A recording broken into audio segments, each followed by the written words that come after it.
बहुत समय पहले की बात है। संग्रामपुर नाम का एक शहर हुआ करता था। उस शहर में एक बहुत ही सुंदर घर था। उस घर में पति पत्नी और उनकी 2 बेटियां रहा करती थी। उस घर में पति का नाम मुकेश, पत्नी का नाम शालिनी और सौतेली बेटी का नाम विद्या था।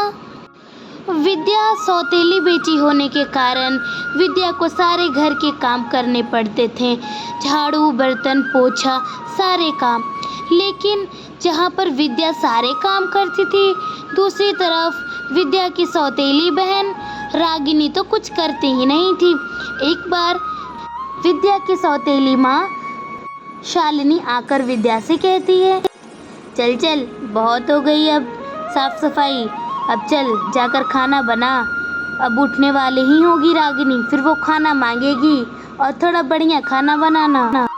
हाँ माँ, हाँ मैं खाना बना रही हूँ, बस थोड़ा सा पोछा मार के मैं फिर खाना बनाना शुरू कर दूँगी। 2 मिनट में खाना बनाऊँगी। विद्या शालिनी से बात कर रही होती है, तभी वहाँ पर रागिनी आकर कहती है, मॉम। अरे क्या हुआ बेटा, बहुत जल्दी उठ गई? 9 बजे उठती, अभी तो सिर्फ 8 ही बजे हैं। क्या बात है, तबीयत तो ठीक है ना तुम्हारी? ओफो mom, yes I am okay, but बहुत भूख लगी है, कुछ खाने को चाहिए, थोड़ा सा टेस्टी। ओहो देखो तो मेरी बेटी को भूख लगी है। रुको बेटा, मैं तुम्हारे लिए पूरी सब्जी और हलवा बनाकर लाती हूँ, ठीक है? शालिनी वहाँ से चली जाती है रागिनी के लिए बढ़िया खाना बनाने के लिए।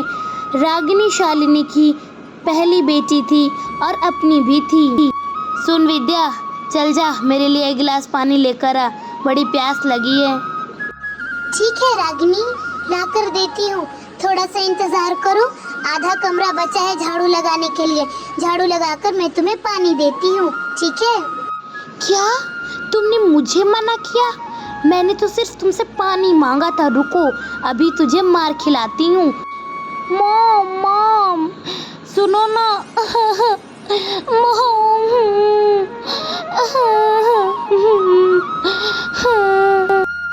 रागिनी झूठ मूठ का नाटक करके रोने लगती है।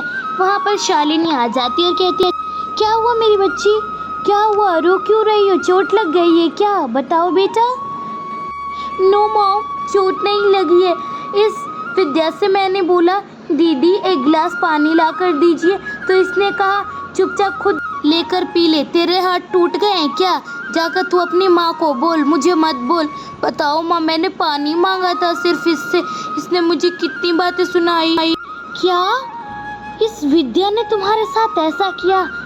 इस चुड़ैल को तो मैं अभी सबक सिखाती हूँ, इस बदतमीज लड़की को। शालिनी झटपट विद्या के पास जाती है और उसे डांटने लगती है। साथ साथ बड़ा सा डंडा लेकर वह विद्या की खूब पिटाई करती है, बहुत मारती है।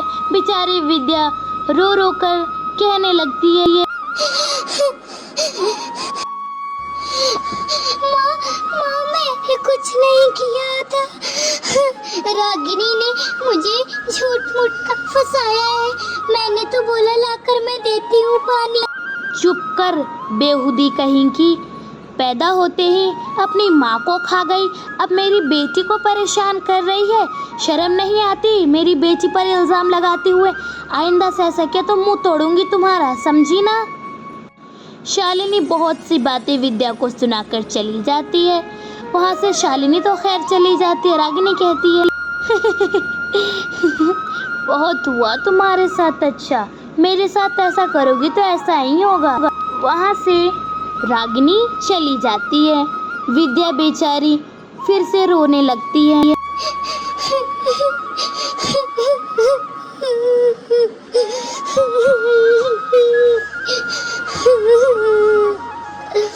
विद्या को अपनी माँ की याद आने लगती है। वो बहुत जोर जोर से रोती है और कहती है, माँ देखा तुमने, मैंने कुछ किया भी नहीं था, फिर भी मुझे पिटाई लगी। रागिनी बहुत उदास होती है, लेकिन बेचारे के पास भी कोई चारा नहीं होता है। कुछ देर बाद जब शालिनी फोन पर अपने दोस्तों के साथ गप्पे मार रही थी। अरे हाँ, वो विद्या मेरे सर पर बैठी है, उसे तो मैं कब का मार डालूं, पर क्या करूं, इसके पापा न्यूयॉर्क में हैं। जब तक वो न्यूयॉर्क में है मैं विद्या को मार मार कर सीधा कर दूंगी। बहुत ही बदतमीज हो गई है विद्या, बहुत बोलने लगी है, मुझसे जुबान लड़ा रही थी कल। कुछ देर बाद शालिनी की सारी बातें खत्म हो जाती हैं। माँ क्या है, क्यों मर रही है? बोल करमजली, क्या बात है? दिमाग खराब कर दे रही है तू। वो माँ, मेरे पास ये कपड़े थे जो मैं आज सुबह सफाई कर रही थी, ये कपड़े फट गए हैं, मुझे एक नया कपड़ा दे दीजिए ना।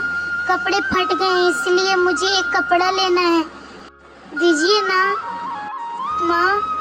ओहो, क्यों पैसे खर्च करना, ये कपड़े भी तो ठीक ठाक ही हैं। कहाँ पे फट गए? मैं तुझे सिलना बता दूंगी, तू खुद से सिल लेना, समझी ना।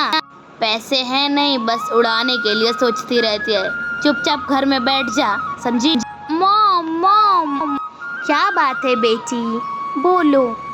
वो मॉम, मुझे थोड़े से पैसे चाहिए थे क्योंकि मेरी फ्रेंड रिया का बर्थडे है और उसे मैं एक अच्छा सा गाउन देना चाहती हूँ, वो भी महंगे वाला। तो थोड़े से पैसे चाहिए, लगभग 5,000 रुपये। जल्दी दीजिए ना मॉम, फिर पार्टी भी करनी है। अरे हाँ, जाओ, मेरे कमरे में मेरा पर्स होगा, उससे जितने पैसे चाहिए उतने पैसे तुम रख लेना, ठीक है? जाओ। शालिनी रागिनी को कितने भी पैसे लेने की परमिशन दे देती है। रागिनी अपने दोस्तों के साथ पार्टी करने चली जाती है। दूसरी तरफ विद्या ये सब देखकर हैरान होती है और फिर अपनी माँ से कहती है, माँ, अपनी रागिनी को अपने दोस्तों की पार्टी में पैसे उड़ाने के लिए दे दी। मैंने तो सिर्फ एक कपड़ा ही लाने को कहा था, वरना मैंने क्या बोल दिया आपको, पापा को बताऊंगी। ओहो, देखो तो भला, इस करमजली के मुंह से तो आवाज भी निकलने लगे। रुक, तुझे अभी मैं बताती हूँ। ये ले, बहुत बोलने लगी है, ये ले, बड़ी आई मेरी शिकायत करेगी, तेरा मुंह मार के लाल कर दूंगी। जब बोलने लायक रहेगी तभी तो तू बोलेगी। ये ले, बहुत उड़ने लगी है। ज्यादा मेरे साथ जुबान लड़ाने की जरूरत नहीं है, ज्यादा बोलेगी ना मेरे साथ तो मार मार के तेरा गाल लाल कर दूंगी, समझी ना? हट। शालिनी बेचारी को डांटकर वहां से चल देती है। दूसरी तरफ विद्या जोरों से रोने लगती है।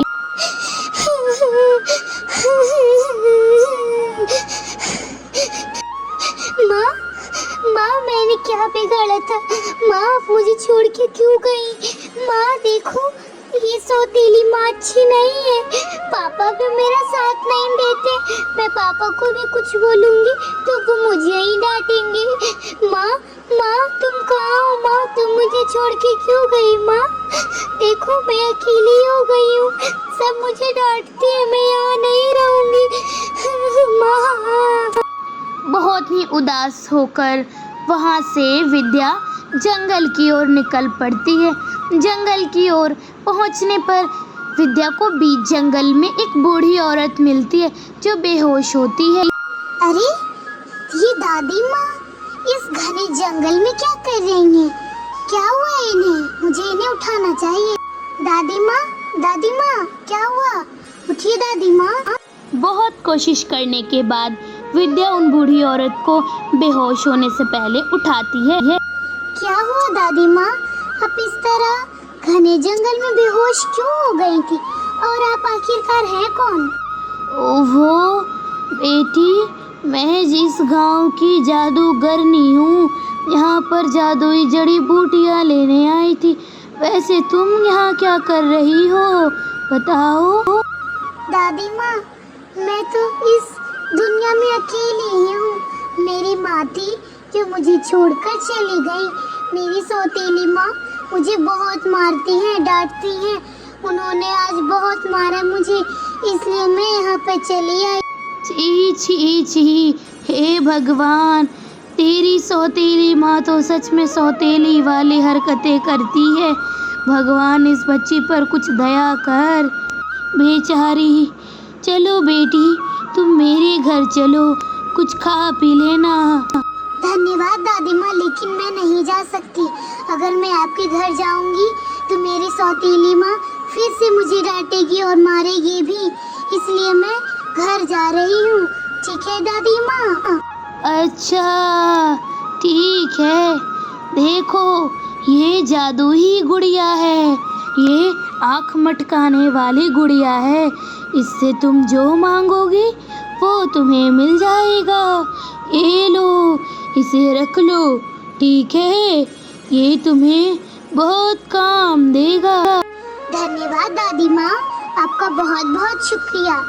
अब मुझे चलना चाहिए, वरना फिर माँ मुझे डांटेंगी। ठीक है दादी माँ, आपका बहुत शुक्रिया।